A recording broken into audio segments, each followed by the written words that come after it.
ዋና ዋና ዜና በሀገሪቱ የተፈጠረው የኑሮ ውድነት በደሞዝ ጭማሪ ሳይሆን በፖሊሲ ለውጥ ብቻ ነው ሊፈታ የሚችለው ተባለም።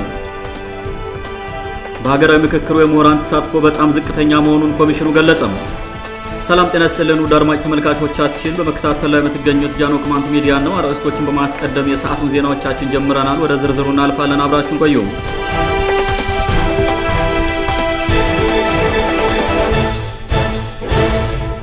በሀገሪቱ የተፈጠረው የኑሮ ውድነት በደሞዝ ጭማሪ ሳይሆን በፖሊሲ ለውጥ ብቻ ነው ሊፈታ የሚችለው ተባለም።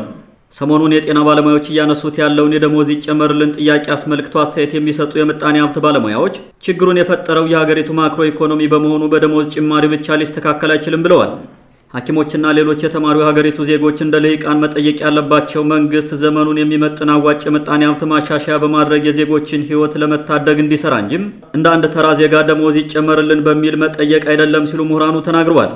የሐኪሞችም ሆነ የሌላው ዜጋ ደሞዝ የወር አስቤዛ ከመግዛት አልፎ የቤት ኪራይ እንኳን የማይሸፍን የሆነውን ችግር የወለዱት መሰረታዊ ችግሮችን በአግባቡ ካለመረዳት የመነጨ ነው የሐኪሞች ጥያቄ የሚሉት የምጣኔ ሀብት ባለሙያዎች የለውጡ ኃይል ወደ ስልጣን ከመጣ በኋላ የቀደመውን የሀገሪቱን የምጣኔ ሀብት እንቅስቃሴ ከማስቀጠል ይልቅ ወደ ጦርነት በመግባቱ ኢኮኖሚው ወድቋል ብለዋል።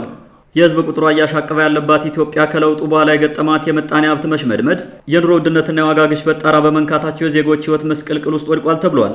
ሀገሪቱን በጦርነትና ባለመረጋጋት ችግር ላይ ጣላት መንግስት የገጠመውን የበጀት ችግር ለመፍታት ከዓለም የገንዘብ ድርጅት IMF ጋር በገባው ስምምነት መሰረት የብርን የመግዛት አቅም ባንዴ ስላሽመደመደው ባለ ትልቅ ደሞዝ የተባሉትን የሕክምና ባለሙያዎች ሳይቀር ለድህነት ዳርጓል ሲሉ የዘርፉ ባለሙያዎች ገልጸዋል። እንደ IMF እና የዓለም ባንክ የመሳሰሉ አበዳሪ ተቋማት የተበዳሪ ሀገራትን ገንዘብ ምንዛሬ በማሽመድመድ የራሳቸውን የዶላር አቅም ከፍ እንዲል ስለሚሰሩም የተበዳሪ ሀገራት ዜጎች ህይወት መከራ ውስጥ ገባ አልገባ ጣጣቸው አይደለም የሚሉ ወገኖች መንግስት ከገባበት አላስፈላጊ የብድር ስምምነት በአጭር ጊዜ ውስጥ ካልወጣና የፖሊሲ ለውጥ ካላደረገ በስተቀር አሁን ያለው ኑሮ ውድነት ሳይቋረጥ እያሻቀበ ይቀጥላል ብለዋል። ዜጎችን ችግር በአግባቡ በመገንዘብ መንግስት የኢኮኖሚ ፖሊሲውን በማስተካከል ለውጥ እንዲያመጣ ከመታገል ይልቅ የደሞዝ ጭማሪ መጠየቃቸው አንዳች ለውጥ ያመጣም፣ ይልቁንም ችግሩን እያባባሰው ይሄዳል ተብሏል። አሁን ባለው የምጣኔ ሀብት ስርዓትና የዋጋ ግሽበት ሽምጠጣ መንግስት የሰራተኞችን ደሞዝ በሁለት እጥፍ ቢጨምረው እንኳን በጥቂት ዓመታት ውስጥ ተመልሶ እዛው ስለሚደርስ የኑሮ ውድነቱ በጭራሽ ሊቃለል አይችልም ሲሉ ምሁራን ተናግረዋል። ሀገሪቷን ባለችበት የስርዓት አልበኝነት ሁኔታ ከ170 የሚሆነው ዜጋ ትርጉም ባለው የምርት ስርዓት ውስጥ እየተሳተፈ ስላልሆነም የሀገሪቱ ምጣኔ ሀብት ከዚህ በከፋ ሁኔታ መሽመድመዱ ይቀጥላል ተብሏል።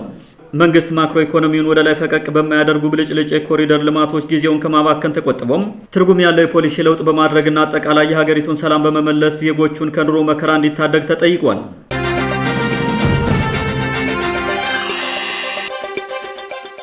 በሀገራዊ ምክክሩ የምሁራን ተሳትፎ በጣም ዝቅተኛ መሆኑን ኮሚሽኑ ገለጸም። በኢትዮጵያ ያሉ ምሁራን በሀገራዊ ምክክር ሂደቱ ላይ ያላቸው አበርክቶ ሊኖራቸው ከሚገባው አስተዋጽኦ አንጻር ሲታይ አነስተኛ ነው ሲሉ የምክክር ኮሚሽኑ ምክትል ኮሚሽነር ሂሩት ገብረስላሴ ተናግረዋል። ኮሚሽነሯ በሀገራዊ ምክክር ሂደቱ ውስጥ የምሁራን ተሳትፎ ዝቅተኛ ነው ይበሉ እንጂም በምክክር ሂደቱ ውስጥ ለምሁራን ተሳትፎ ማነስ ምክንያት የሆኑ ጉዳዮች ምን እንደሆኑ ሳይጠቅሱ አልፈዋል። ኮሚሽነሩ አክለውም በሀገራዊ ምክክር ሂደቱ ውስጥ ምሁራኑ ራሳቸውን የማግለል ወይም ጉዳዩን በዝምታ የመመልከት አዝማሚያዎችን ተከትለዋል ሲሉ ተናግረዋል። ኮሚሽነር ሂሩት ገብረስላሴ በምሁራኑ ላይ ያቀረቡትን ቅሬታ ተከትሎ አስተያየት የሚሰጡ ወገኖች ሀገራዊ ምክክር ኮሚሽኑ የተቋቋመ ሰሞን በርካታ ምሁራን ሀገራዊ ለውጥ ይመጣል የሚል ተስፋ እንደነበራቸው ጠቁመው በሂደት ግን ተቋም አግላይና የገዢውን መንግስት ፍላጎት ብቻ መሰረት አድርጎ የሚንቀሳቀሱ ነው በመገኘቱ በጉዳዩ ላይ ላለመሳተፍ ከመወሰን ባሻገር ዝምታን ለመምረጥ ተገዷል ይላሉ። በሀገራዊ ምክክር ሂደት ውስጥ የምሁራንን ሚና በተመለከተ ዛሬ ግንቦት 9 ቀን 2017 ዓ.ም በአዲስ አበባ ከተማ በተካሄደው የውይይት መርሃ ግብር ላይ ኮሚሽነር ሂሩት በምክክር ሂደት ውስጥ የምሁራን ሚና ከዚህ ግባ የሚባል አይደለም ማለታቸውን ተከትሎም ከመጀመሪያው የምክክር ኮሚሽኑ ሲቋቋም የአባላት ምልመላ ላይ መንግስት ክፍት አድርጎ ህዝቡ ጥቆማ እንዲሰጥ አድርጎ የነበር ቢሆንም በኋላ ግን የህዝቡን ምርጫ ወደ ጎን ትቶ የራሱን ሰዎች ብቻ ሰይሞበታል የሚሉ ቅሬታዎችን በተደጋጋሚ ይነሳሉ። በሀገራዊ ምክክር ሂደት ውስጥ ምሁራን ራሳቸውን አግልለዋል አሊያም ዝምታን መርጠዋል ሲሉ ቅሬታ ያቀረቡት ኮሚሽነሯም በኢትዮጵያ ሀገራዊ በሆኑ ጉዳዮች ላይ አለመግባባቶች ጎልተው ከሚታዩባቸው ወገኖች መካከል ምሁራኑ ግንባር ቀደም ተጠቃሽ መሆናቸውን ተናግረዋል። በዛሬው መርሃ ግብር ላይ የተሳተፉት ምሁራን ከኦሮሚያ፣ ከደቡብ ኢትዮጵያና ከአማራ ክልሎች የመጡ መሆናቸውን የዘገበው ኢትዮጵያ ኢንሳይደር ምሁራኑ በሀገራዊ ምክክሩ የበኩላችን አስተዋጽኦ እንድናበረክት ምቹ ሁኔታ የሚፈጥር መንግስት አለ ወይ የሚል ጥያቄ ማንሳታቸውን አክሎ ገልጿል።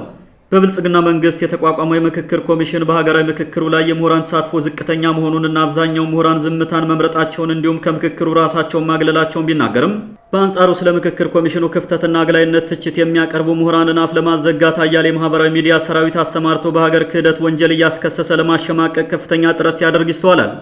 ውድ አድማጮቻችን ለዛሬ የነበሩ ዘገባዎችን ይመስሉ ነበር። መልካም ጊዜ ሁላችሁ